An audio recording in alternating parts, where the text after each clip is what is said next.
نحمده ونصلي على رسوله الكريم لقد كان لكم في رسول الله أسوة حسنة قال النبي صلى الله عليه وسلم من أحبني فقد أطاعني ومن أطاعني كان معي في الجنة او كما قال النبی صلی اللہ علیہ وسلم۔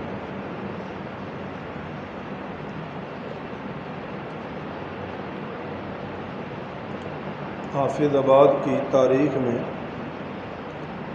شاید یہ پہلا اور منفرد پروگرام ہے سیرت النبی کے عنوان سے رحمت کائنات صلی اللہ علیہ وسلم کی بعثت کا مقصد، دنیا میں آنے کا مقصد، اس کا تذکرہ، اور اس نیت سے کہ اللہ تعالی ہمارے دلوں میں ہمارے پیارے نبی کی عظمت ہمارے دلوں میں بٹھا دے۔ جب ہمارے دلوں میں اپنے پیارے نبی کی عظمت اور شان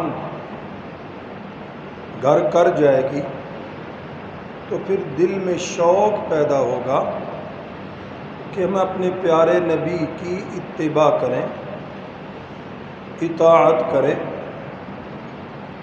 اور آپ کے نقش قدم کو اپنی زندگی کا مقصد بنائیں۔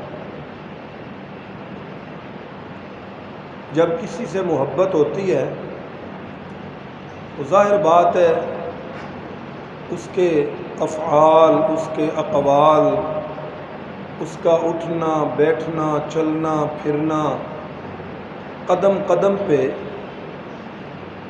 پھر آدمی کے دل میں شوق ہوتا ہے کہ میں اسی کے مطابق اپنی زندگی بنا لوں۔ اللہ تعالیٰ نے ہمیں مسلمان بنایا الحمدللہ، اور صرف یہ نہیں ہے کہ ہمارے باپ دادا مسلمان تھے تو ہم بھی مسلمان ہیں، نہیں، ہمارے سینے میں بالکل یہ بات واضح ہے کہ ہم اپنے مسلمان ہونے پر ہمیں فخر ہے۔ اور میرے پیارے نبی نے فرمایا مسلمان کون ہوتا ہے؟ المسلم من سلم المسلمون من لسانی و یدی، کہ جس کے ہاتھ اور زبان سے مسلمان محفوظ ہو۔ یہ تعریف کرنے والے میرے پیارے نبی ہیں کہ مسلمان کامل وہ ہے کہ جس کی زبان سے بھی مسلمان محفوظ ہو، جس کے ہاتھ سے بھی مسلمان محفوظ ہو۔ تو ہمیں اپنے مسلمان ہونے پہ فخر ہے کہ اللہ نے ہمیں وہ دین دیا، دین اسلام، کہ جو تمام ادیان سے ممتاز ہے۔ آپ عیسائیوں کو دیکھ لیں، یہودیوں کو دیکھ لیں، ہندوؤں کو دیکھ لیں، اور ان سے پوچھیں کہ تمہارے جو انبیاء ہیں جن کے بارے میں تمہارا دعویٰ ہے کہ ہم ان کی امت ہے اور وہ ہمارے نبی ہیں، ان کا چلنا پھرنا اٹھنا بیٹھنا، گھر کی زندگی، بہر کی زندگی، تجارت کی زندگی، عبادت کی زندگی، جنگ کی زندگی، سفارت کی زندگی، سماج کی زندگی، وہ ہمیں دکھا سکتے ہو؟ اس کا جواب نفی میں ہوگا کہ ہمارے پاس وہ تفصیل نہیں ہے۔ حضرت عیسیٰ علیہ السلام کی زندگی کی وہ تفصیل نہیں ہے، حضرت موسیٰ علیہ السلام کی زندگی کی وہ تفصیل نہیں ہے، حضرت عزیر علیہ السلام کی زندگی کا ہر پہلو ہمارے پاس نہیں ہے۔ آپ ہندوؤں سے پوچھئے، سکھوں سے پوچھئے کہ ان کے جو مذہبی رہنما ہیں ان کی زندگی ہمیں بتا دو، تو اس کا جواب نفی میں ہے۔ ایک عیسائی سے بات ہوئی کہ شادی کرنا تمہارے مذہب میں کیسا ہے؟ ہاں جی ہم شادی کرتے ہیں، عیسائیت میں شادی کا تصور ہے۔ تو ہم نے پوچھا تو پھر آپ کے جو نبی ہیں جن کے بارے میں آپ کا دعویٰ ہے کہ حضرت عیسیٰ علیہ السلام ہمارے نبی ہیں، کیا انہوں نے شادی کی ہے؟ کہنے لگا مجھے علم نہیں ہے۔ چلو بتا کے پوچھ کے بتا دو، پڑھ کے بتا دو۔ عیسیٰ علیہ السلام نے ایک شادی کی تھی، 2 شادیاں کی تھی، 3 کی تھی، ان کا طور طریقہ کیا تھا، ان کے اندر کیا تصور تھا؟ لیکن بعد میں کہنے لگا نہیں، مجھے میرے پادری نے نفی میں جواب دیا ہے کہ ہمارے پاس اس کی کوئی تفصیل نہیں ہے۔ اللہ تعالیٰ نے ہمیں وہ نبی دیا، آپ کو وہ نبی دیا جو اس ساری کائنات میں کامل ترین انسان بن کے آیا۔ حضرت آدم علیہ السلام سے لے کے میرے پیارے نبی تک اور قیامت تک کسی انسان کی زندگی اتنی محفوظ نہیں ہے، اتنی قلم بند نہیں ہوئی ہے جتنی میرے پیارے نبی کی زندگی کو اللہ نے محفوظ بنا دیا۔ قدم قدم، لمحہ لمحہ آپ کا محفوظ اللہ نے بنا دیا۔ حدیث کی کتابیں آپ اٹھائیں، حیران ہوں گے کہ صحابی جب روایت کرتے ہیں تو پیغمبر صلی اللہ علیہ وسلم جب بات کرتے تھے تو مسکرا دیا کرتے تھے، یا آپ غصے میں بات کرتے تو وہی انداز آگے صحابی کا ہوتا کہ میرے نبی نے اس انداز میں بات کی ہے، غصے میں کی ہے یا پیار میں کی ہے، مسکرا کے کی ہے، آواز اونچی تھی یا آواز پست تھی یا آواز درمیانی تھی، آپ اندازہ لگا لو۔ پیدا ہونے سے لے کے وفات تک مرد عورت کے لیے اللہ نے اسوہ حسنہ بنا دیا جناب محمد الرسول اللہ صلی اللہ علیہ وسلم۔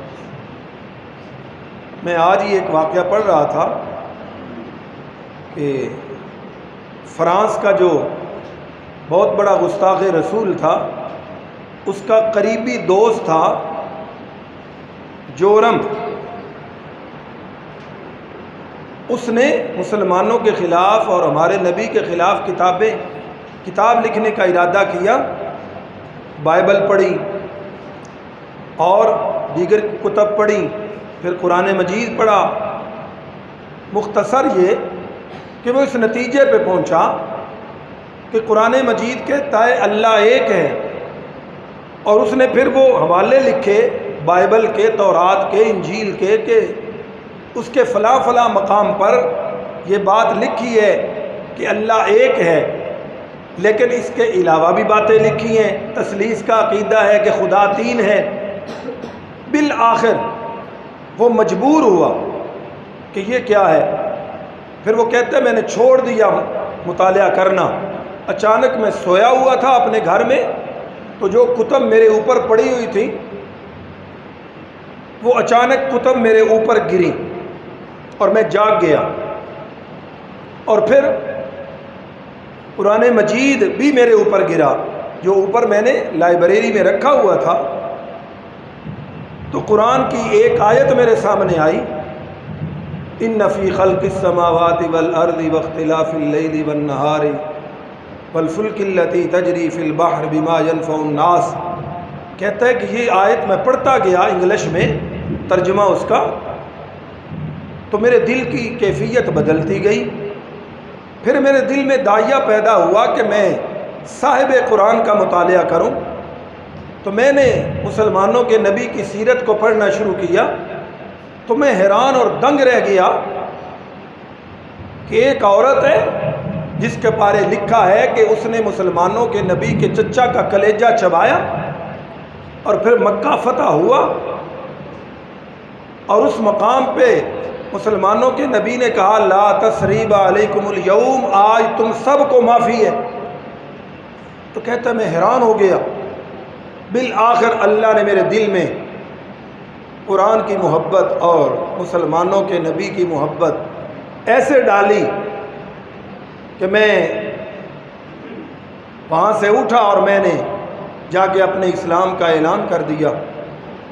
یہ فرانس کے اس بے ایمان جس نے میرے نبی کے خاکے چھاپے، اس کا قریبی دوست ہے یہ جورم، جو کلمہ توحید سے اللہ نے اس کو سرفراز کیا۔ نبی کی سیرت اس کے دل میں اتنی گھر کر گئی، اس کے دل پہ چوٹ لگی کہ ہم عیسائیوں اور یہودیوں نے تو پوری دنیا میں خون کی ندیاں بہائی ہیں، اپنے دشمنوں کو قتل کیا ہے، لیکن یہ مسلمانوں کا نبی کہ جس نے اپنے دشمنوں کو یکسر معاف کر دیا۔ میرے بھائیوں، میں بھی اور آپ بھی یہاں جمع ہیں، زندگی کا علم کوئی نہیں، موت سر پہ ہے۔ اگر میرے دل میں یہ داعیہ پیدا ہوگا کہ میں نے اپنے نبی کی سیرت کو سن کر پڑھ کر اس پہ عمل کرنا ہے، یہ جذبہ اگر میرے دل میں ہوگا تو یہاں جو سامعین ہیں، بیٹھنے والے ہیں، سنانے والے ہیں، سننے والے ہیں، یقیناً اللہ تعالی ہماری زندگی بدلے گا اور ہمیں وہ سکون ملے گا، وہ اطمینان ملے گا جو کائنات کی ساری نعمتوں کے ملنے کے باوجود لوگوں کے دلوں میں نہیں ہے۔ تو اس لیے میری آپ سے گزارش ہے، اور میں اپنے آپ سے بھی مخاطب ہوں کہ اللہ تعالی ہمیں اپنے نبی کی سچی سچی سیرت پر عمل کرنے کی ہمیں توفیق عطا فرمائے۔ جو حدیث میں نے پڑھی، اللہ تعالیٰ نے فرمایا، رحمت کائنات نے فرمایا، جس نے میرے سے محبت کی فقد اطاعنی، اس نے میری اطاعت کی۔ اتباع اور اطاعت اس میں فرق ہے، تفصیل کا موقع نہیں ہے، وقت نہیں ہے، تو فرمایا جس نے میری اطاعت کی کان معی فی الجنہ، وہ جنت میں محمد کریم کے ساتھ ہوگا صلی اللہ علیہ وسلم۔ اللہ ہم سب کو بھی اپنے نبی کی رفاقت نصیب فرمائے۔ وما علینا الا البلاغ۔